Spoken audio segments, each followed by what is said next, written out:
Welcome back, everybody, to the Get Back Guys podcast. Looks like I need to get Kyle and Nick back because they're not here. Both of them bailed, so I brought in reinforcements. Friend of the show, Zach, is here to talk all things Chicago. Apparently, that's what you got going on. So, welcome back. It's been a while. Yeah, thanks for having me back. It's a good week to talk Chicago, I think. So more so than some of the other weeks this year. Yeah, we'll talk all things Chicago, but we'll start with the NBA. I think that's a good place to start. We typically tend to start there. So I'm just kind of curious your thoughts, and you can transition into the Bulls, but we're a few games in. There hasn't been a whole lot of crazy news outside of there's nobody testing positive. The Clippers had a historic loss. The Heat had an historic loss that I don't want to talk about. But what are your just kind of thoughts of the NBA as a whole? Maybe your team that you think has the best shot of the championship, and then what do you think about your Bulls? Well, I think what's surprised me about the NBA so far is that there have been a few teams that haven't played since what February, March of last year that are just suddenly being thrown back into game time action. So Yeah. I'm a little surprised that there's sort of been varying amounts of rust. You have some guys like Kevin Durant, Kyrie Irving haven't played in over a year, coming back and just dominating with the Nets. And then you have other teams like my Bulls coming back and looking like they took a year off of basketball. Same thing can be said of like the Golden State Warriors. Steph Curry just doesn't necessarily seem to be 100% back. So in terms of who I think has the best chance, it's so hard to tell too, because some of these teams were playing 3 months ago. Just LeBron James and the Lakers, they've had a sort of an uneven opening stretch here? Is it because they're tired and they haven't had enough of an off season, or is it because of other issues? It's really hard to say. But so far, the team that's impressed me the most has been Brooklyn. I think the Nets, when they play Kevin Durant and Kyrie Irving, haven't really seemed to have a match so far. They've pretty well dominated. Yeah, they look good. Do you have a pick that you think is the best team that you think you want to call right now is the team you think will win the championship? Well, I mean, it's hard to pick against the Lakers, but it's really also it's tough to repeat in any sport. I mean, basketball, I think it happens a little more than any other sport. I would lean Lakers right now. If I had to call it, I would probably call the Lakers. But I really do think this Brooklyn squad, if Kevin Durant can stay healthy and get back to his old pre-Achilles tear self, they can make a lot of trouble because they have such a good supporting cast, and we've seen Kevin Durant do this before. So I like their chances more than anyone else.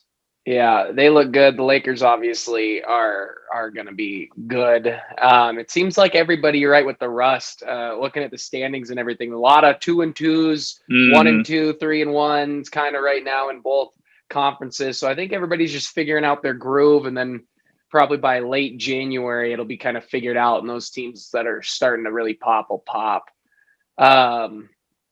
My Heat, though, have to disappoint me apparently last night. Just played horribly bad. I didn't get a chance to watch the game, but I was shocked when I saw those stats. I was like, are you kidding me? They lost by 50, I think. I think it was 50. And the Bucks made they were playing the Bucks, right? Yeah, they play the Bucks. A record amount of 3-pointers in the game. So yeah, but I think that honestly, if you were to look at the box, I don't think Jimmy Butler actually played. So if you want to take like one silver lining away from a historic loss, it's that your best defender on the perimeter, the guy who is going to try and lock down those 3-point shooters, who's going to bring that physical mentality, is Jimmy Butler, and he wasn't on the floor. Yeah. So that's not going to happen. Worried. Come playoff basketball time, the Heat will be able to play a little more physical, a little tougher. But I mean, maybe they're also tired still. That's them and the Lakers. They were playing. Didn't the season end in September? So yeah. So they've played a bit more. I'm not worried. I just am upset about it. But the Suns and Pelicans too are two interesting teams to me, because the Suns are I mean, 4 games in is nothing to the NBA. But I mean, with Chris Paul being added for Booker, and who else did they get? They got somebody else that's a solid piece. Oh, they signed Jay Crowder, obviously from Mm-hmm. me, and they could be a kind of a sneaky fun team this year. I got to remember to keep my eye on. Knicks Spurs are doing pretty good. Kyle says he's a Laker fan, but he only watches preseason Lonzo Ball games. That is a fact. And the Pelicans look That's interesting. fair. I've watched a couple of the Pelicans have played 4 games. I've watched 2 of them. The one to us and one of the Spurs ones when my brother was here. And it just feels like me watching the Lakers 3 years ago. It's just all the same guys. Zion obviously is there, but I mean, there's a lot of teams like the Mavericks are going to pop. I don't know about the Warriors. I don't think they're very good, but the Blazers will start getting into a rhythm. The Clippers will not have a horrible loss like that all the time. Nets, Sixers, my Heat, the Celtics, who are off to kind of a meh start for just a few games. But there are 3 teams that have not won a game, the Raptors, Pistons, and Wizards, for being 3-4 games in, which is kind of interesting. But and it's also interesting. The Wizards, they were my Bulls' first win the other night, and Russell Westbrook's the same old Russ. I mean, he's had 3 straight triple doubles to start the season. Yeah. I think he's the first to do that since Oscar Robertson. So that's impressive. But you'll have to wonder if they're actually going to have the supporting cast to put that together. It's it's hard to trust the Wizards to do much of anything. So. Is Beal healthy? I don't feel like I've heard anything. He's playing, isn't he? He's playing, yeah. He had almost 30 points against the Bulls. It feels like their team is a lot of Bradley Beal, Russell Westbrook, and then just not a whole lot else there.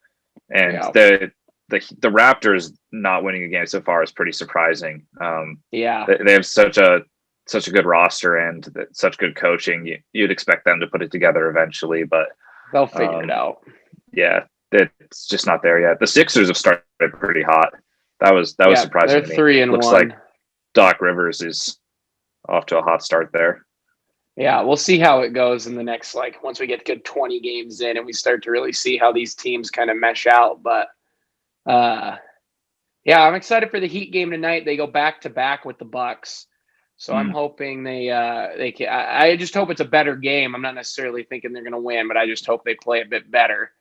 But we'll see. You got any thoughts on your Bulls overall you want to talk on before we switch to NFL for a quick little NBA time?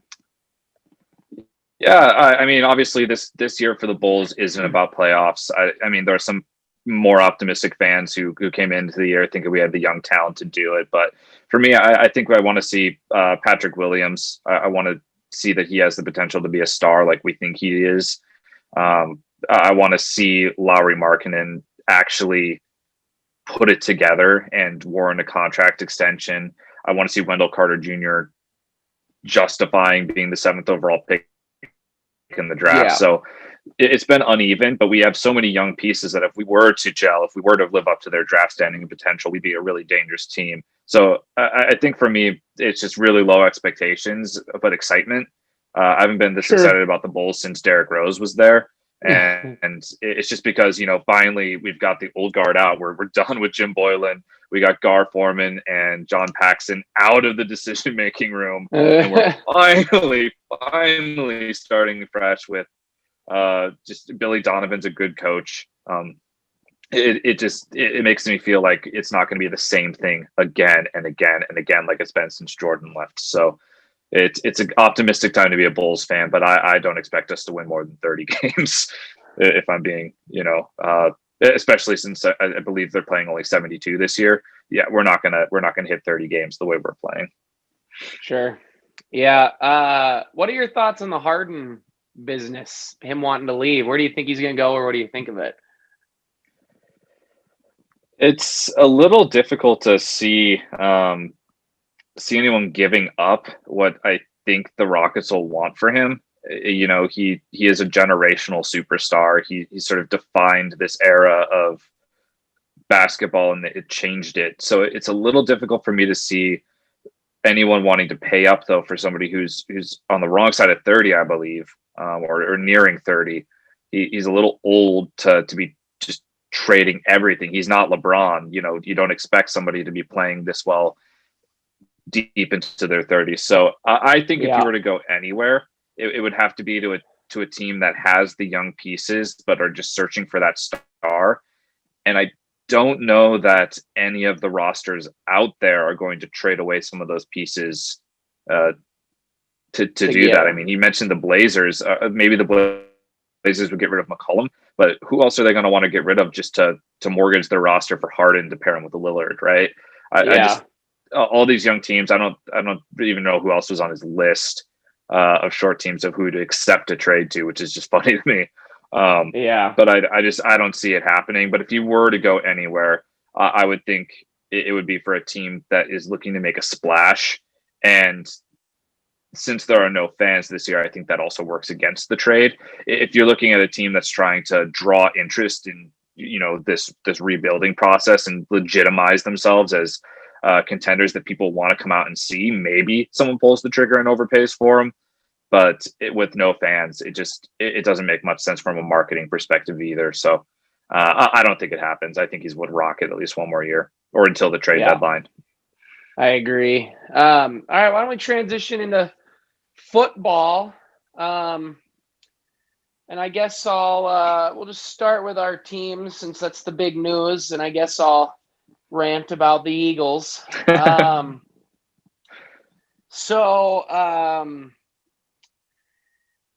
I am so glad we lost that game. I am so glad we could stop pretending like we were better than we were. We were the worst team in the worst division in football by a mile. And I'm so glad we can finally admit it and we can just finally start to prep. I'm weirdly happy that, well, not weirdly happy.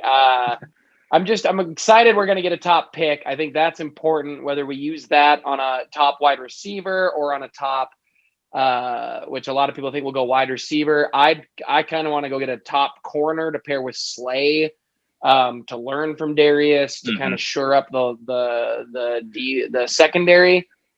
But I'm glad we can not pretend we were good anymore. Wentz feels like he's no longer blamed for everything after this game, which makes me happy because I think a lot of people were just so hard on him. And I love Jalen Hurts. He balled out, but he did not play great in that game.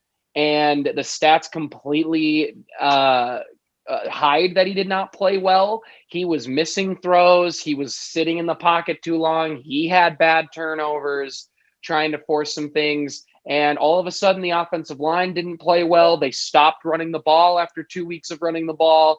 And all of a sudden, everything that happened with Wentz was happening with Hurts. And I'm glad because I think everybody was ready to just say, oh, it was all Wentz. It's not everybody else. It Hurts is the savior. And none of that is true. I've been saying none of that's true for a while. And I'm glad that people are finally starting to realize it who are not just smart beat writers and fans. It's all the wackos are starting to figure it out, that we have a lot of problems that we need to figure out. Doug's been asked since about if he thinks his job is secure, and he says he hopes he returns. He thinks injuries are a massive part of what happened.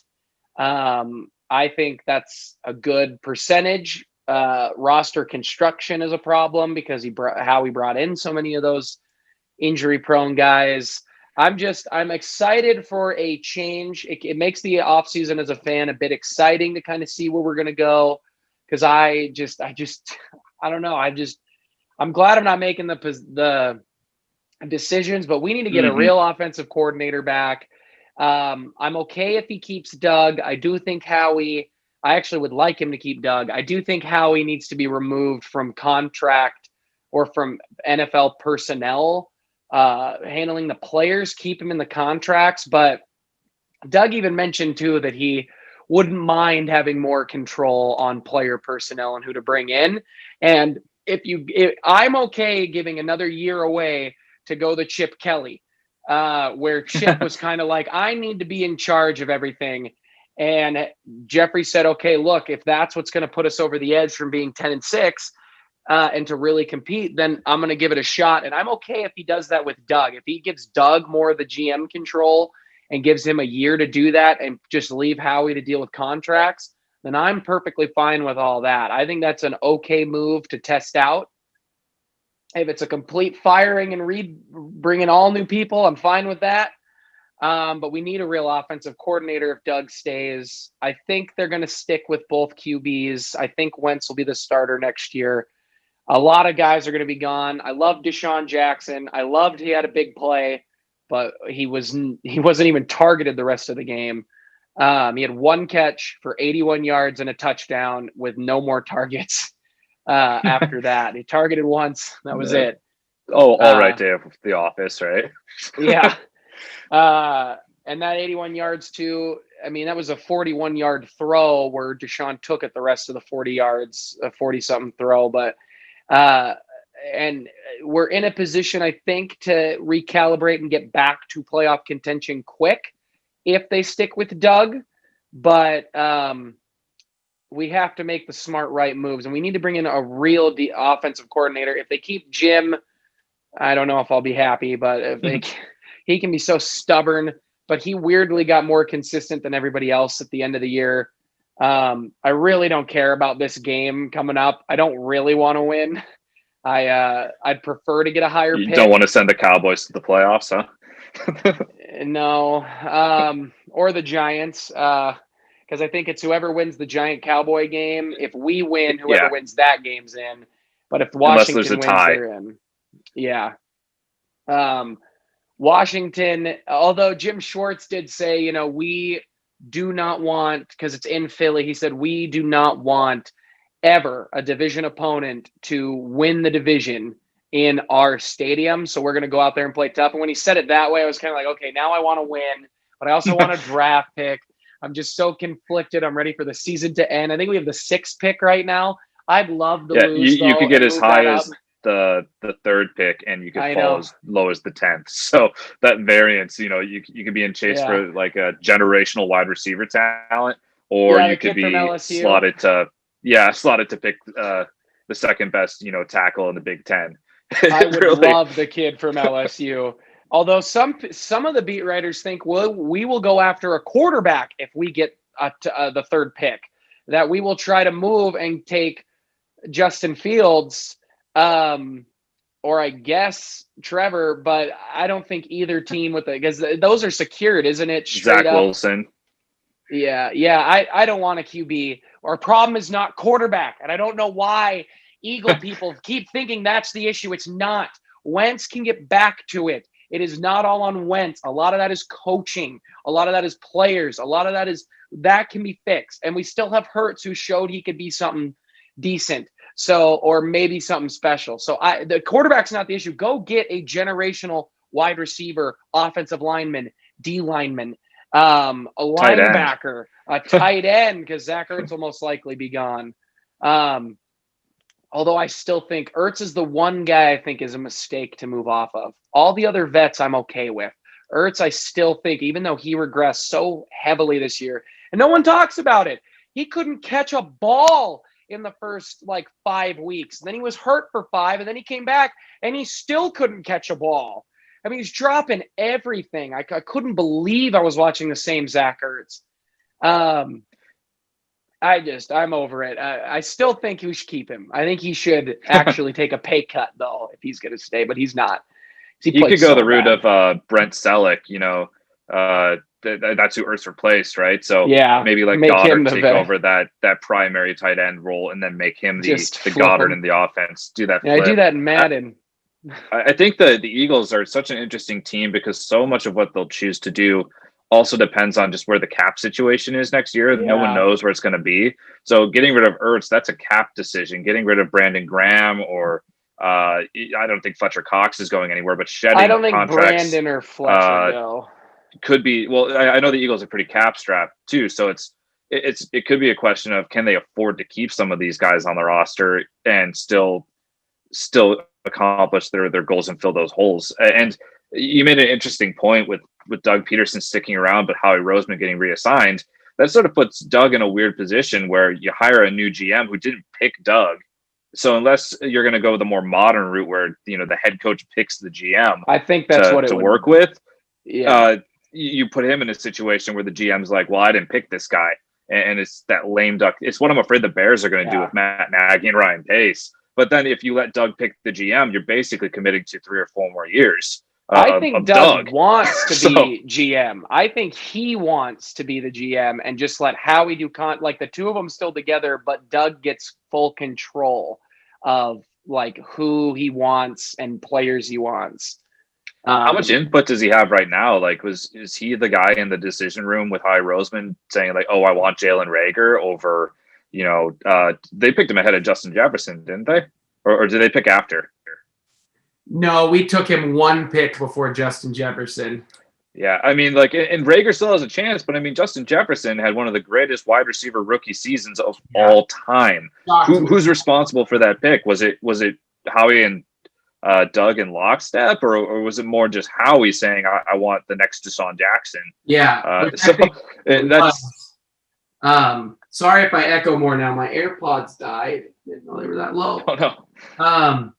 Same to the audio listeners. If I suddenly am now echoing a little bit more, my apologies. But I think Howie is a big reason for that. And Reagor's 21.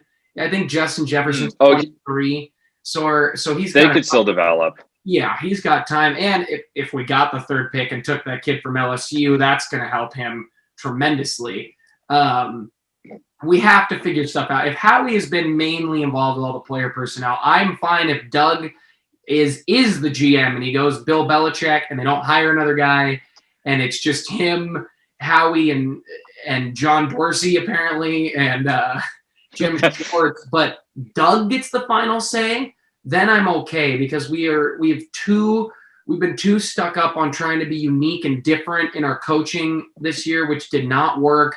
Guys calling plays who never called plays before.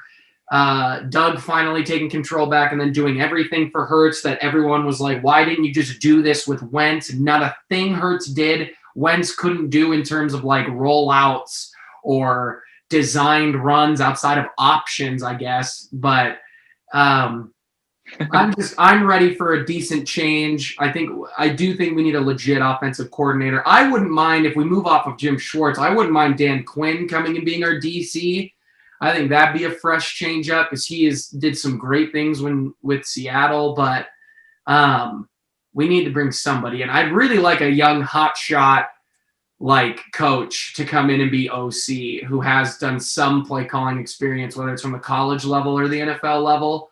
I know they tried to get Mike Kafka to be their offensive coordinator, and the Chiefs said no, and now it looks like him and Eric are both being looked at for head coaches. But and if he doesn't, he's going to be the Chiefs OC next year. So Kafka's been on the radar. I mean, he was an Eagle, so I know why he's on the Eagles' radar. But it's also interesting. You mentioned getting rid of Jim Schwartz, and I'm not obviously an expert on any of the personnel stuff, but bringing in a guy like Dan Quinn requires like some pretty massive changes to work to that cover 3 scheme that the Seahawks employ. So it'll be interesting to see, like, your roster is getting older. I mean, Fletcher Cox, Brandon Graham, all these guys aren't getting any younger. Is it time to start transitioning to a younger defense with a new scheme, shed some of those contracts and try and build around a new core? That'll be interesting. I think the Eagles are just in that rough spot where it's almost like the Falcons from a few years ago, where you're doing just good enough to say, like, next year we'll be right there. We still have all these great pieces, but then you're just wondering what is going to fundamentally change between this year and the next to suddenly make you a 11-win team with the playoffs in sight. And I think the answer has to be that Wentz or Hurts has to be a Pro Bowl quarterback, and we've seen Wentz do it this year. You brought up the good point where Doug stopped trying to make it easy on him. You know, those rollouts, the cutting the field in half so the reads are easier. Those are training wheels for quarterbacks. Wentz didn't have those training wheels on, and he definitely struggled because his receivers couldn't win on those half field matchups. He needed the whole field.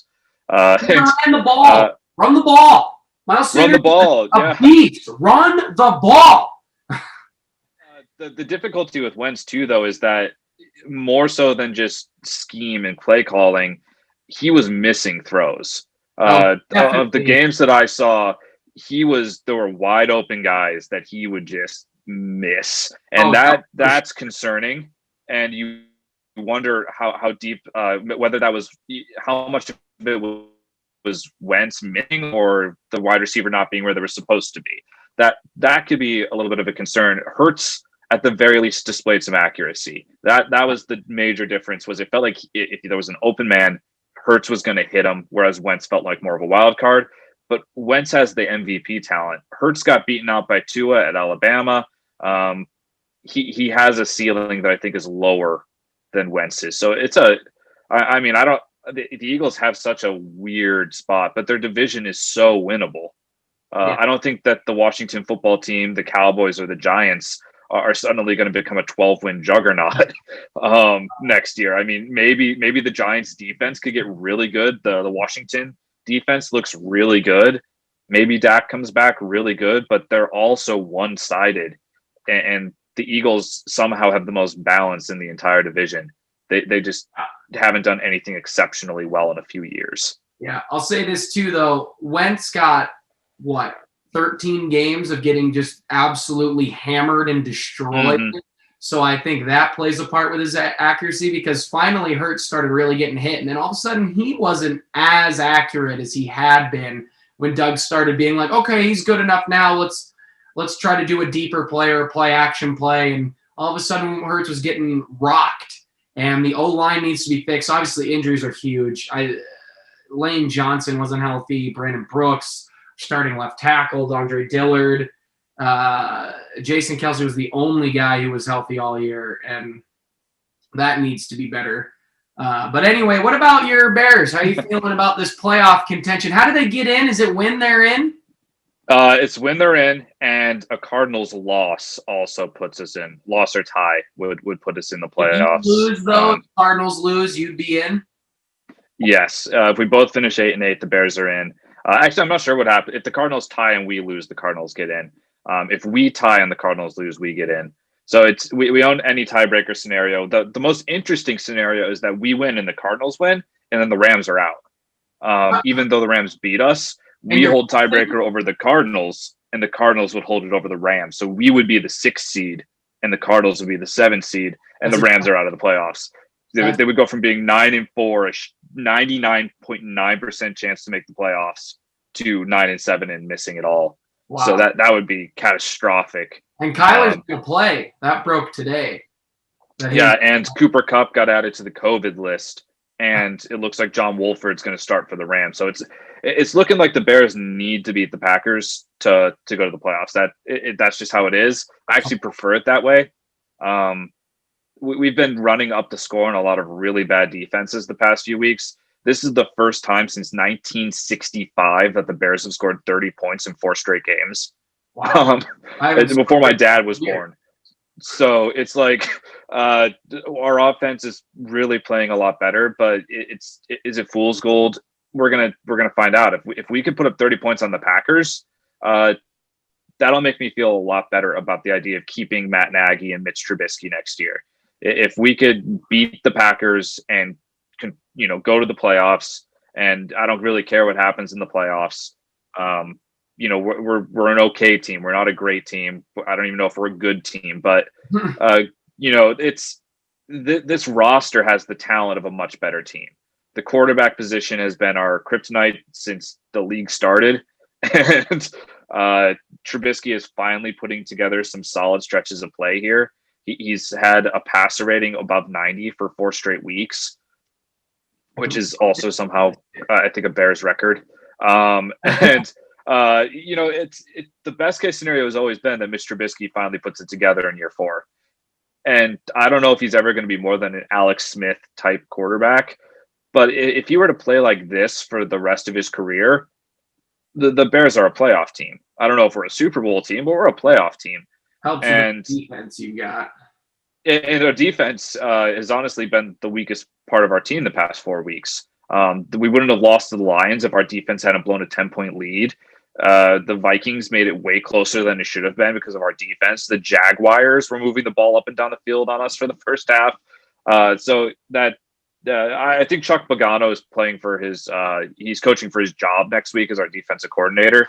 If the Packers score 40 on us again, there's no way he can legitimately keep his job after this stretch. And Matt Nagy, I think, is safe. I think the insiders are saying that Nagy is likely saved his job here. Ryan Pace might still lose his job as our general manager. So it's tough. I want to go to the playoffs. I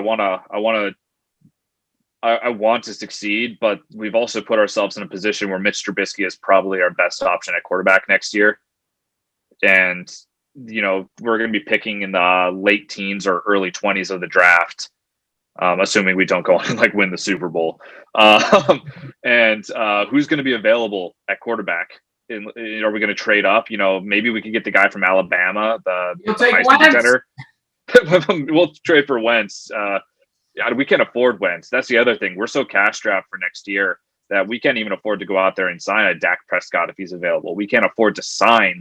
I don't even know if we could barely afford to sign Mitch Trubisky if we decided to do that route. It would have to be something like a 3 or 4 year deal, probably in the Ryan Tannehill sort of money. And then it would all have to be front loaded, guaranteed for next year. And if he doesn't play next year, then there's the clean cut. But it'll be fascinating. I like our chances to be competitive this week. There was a stat I read somewhere. I think in the past 8 times we've played at Soldier Field versus the Packers, it's been a 1-score game every single time.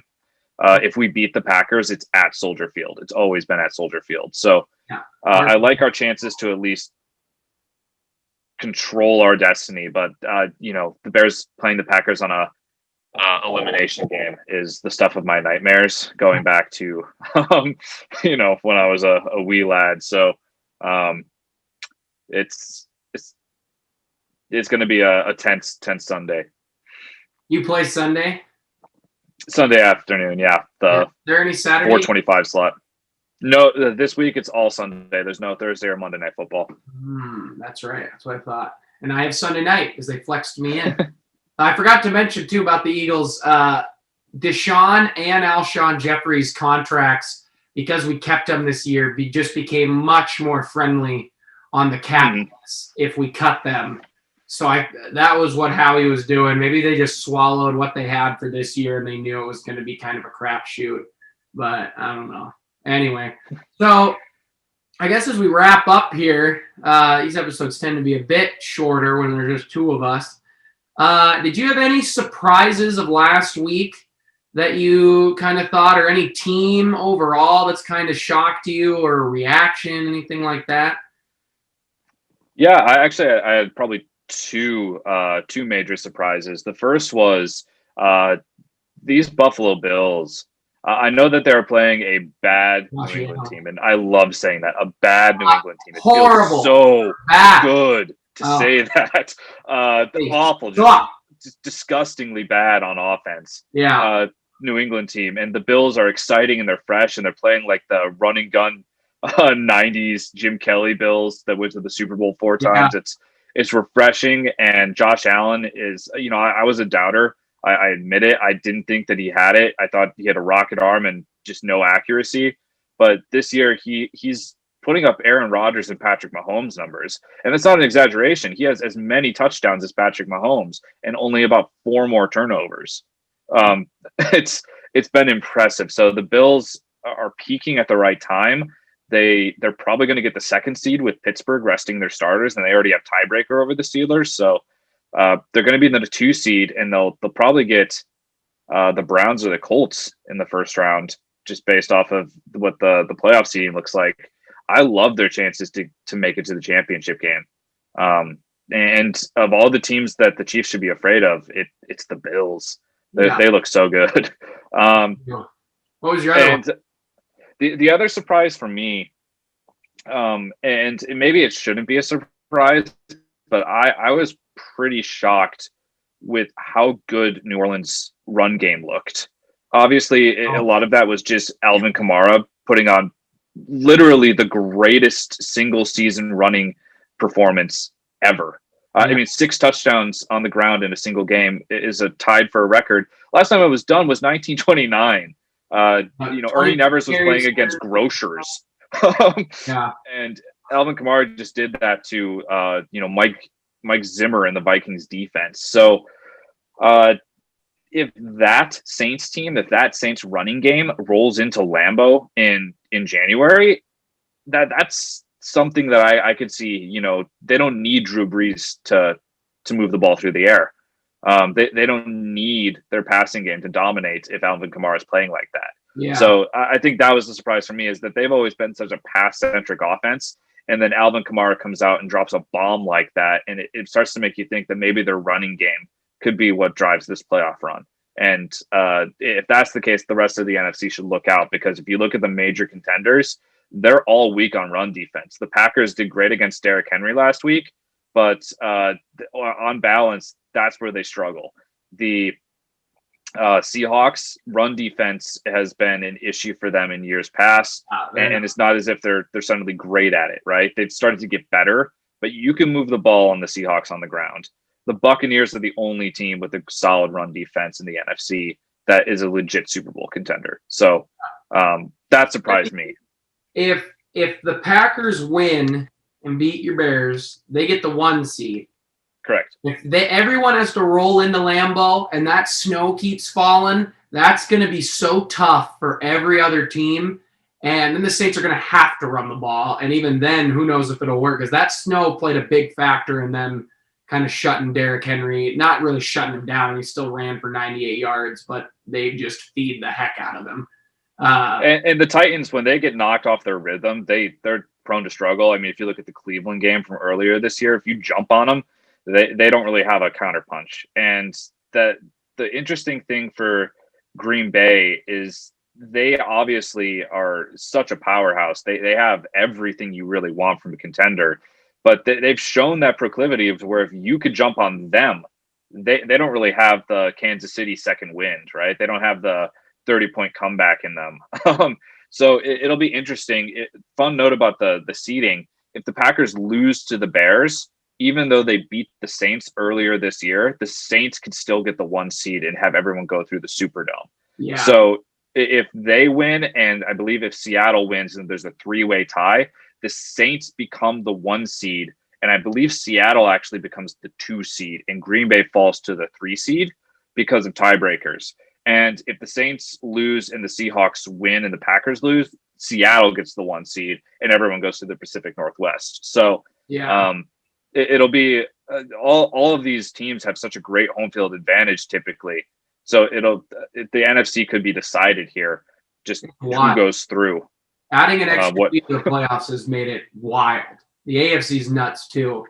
One of my surprises would have been the Bills as well, because they're, not really a surprise, but just an overreaction, I guess, because I am overreacting to how much they're amazing. The Jets winning 2 games is absurd to me. They should have not won any. They're awful. They almost won 3. Yeah. If it weren't for the Raiders in that Hail Mary, they would be a 3-win team right now. It's absurd that the Browns lost to them. I do like the Browns are like competing and a 10-win team. I think that's really fun. But I thought I had another one, but now I don't remember. No, I really don't. All right, so to wrap it up here, take the Chiefs out of it. AFC and NFC, who do you think are kind of the craziest or the best teams you think got a real shot, or a matchup you'd like to see or something like that? Obviously, everybody kind of goes Chiefs. Most likely feel like they're the number 1 team by far in the league. Mm-hmm. Take them out of it. Who do you got? If the Chiefs are out of it, I got to go Bills. I've at various points really promoted the Steelers. I like the Steelers pieces, but injuries and just their offense came alive last week. Maybe that'll continue to the playoffs, but they did not look good. And I could say I also really love the Titans, but their defense is just so bad. So I got to go Buffalo. And in the NFC, I think smart money's on the Packers if they get the 1 seed. The Seahawks, Russell Wilson's really hard to count out, and I love all their pieces. Their defense is playing great. I feel like maybe it's just me. Have people started to forget about the Buccaneers? I mean, Tom Brady, he just came off a stretch of he sat the entire second half. That's how he played so well in the first half that he didn't have to play after halftime, and that was after an insane comeback versus Atlanta. He probably played the best 4 quarters of his career across 2 games the past 2 weeks. That defense is good. They have all those weapons. I think that they're the team best fit to take down Green Bay is actually the Buccaneers. So too. I think it would be an incredible matchup would actually be the Buffalo Bills and Tampa. With Tom Brady coming back, and he's haunted Buffalo for so long. Imagine a matchup where they're trying to exercise their demons. They just got rid of Bill Belichick, and now they have to go take down Tom Brady and that offense.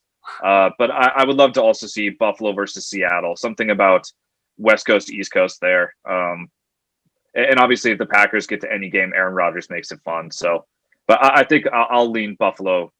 I'll settle Buffalo, Seattle as my dream matchup right now if the Bears don't make it.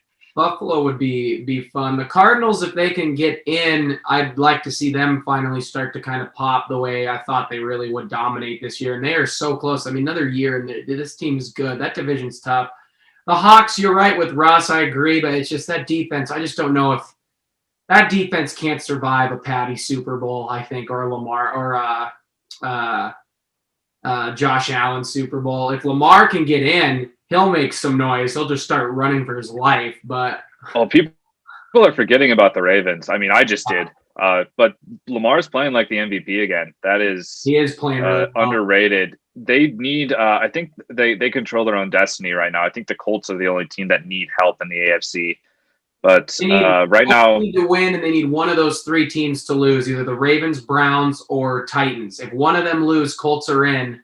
But if the Dolphins. If the Dolphins lose, the Colts could still get in over the Dolphins. Oh, yeah.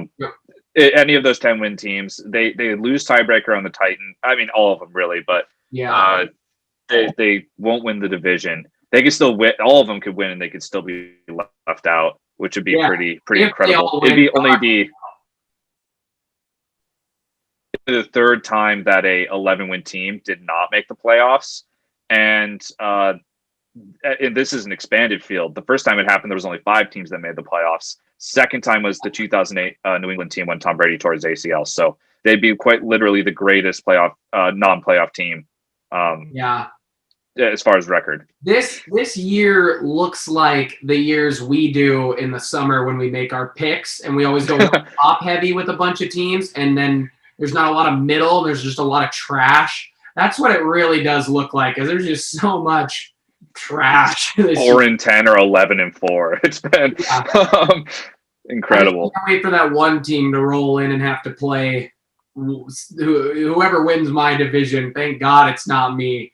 And watch them just stomp that team. It'd be insane. Like if the Giants, Cowboys, or Washington somehow gets in. I don't want this for the Cowboys, but if the Giants or Washington somehow did this, and then they went on like a weird run, they don't even need to make it all the way to the Super Bowl, but if they just won a game or two and got, that'd have to be Tom Brady and the Bucs. Yeah, that would be insane. Like if Daniel Jones just becomes the new Eli, the Giants again. Insane. But it'll be interesting. I agree with your points there. I like those teams. The Rams, if they can get in, will make some noise. They can stay in. They can get healthy. Yeah, don't we all? All right. Well, I think with a get back, guys, it's a good place to end. So thanks again, Zach, for coming on. Thank you. Need to have everybody else back. It was fun chatting. Guys, remember to like, subscribe, share. You can get us on Apple Music, YouTube, or Apple Podcasts, YouTube, and Spotify. Go do all that. And we will see you next time. Go Heat tonight. And for your Bears. Go Bears. Audio Jungle.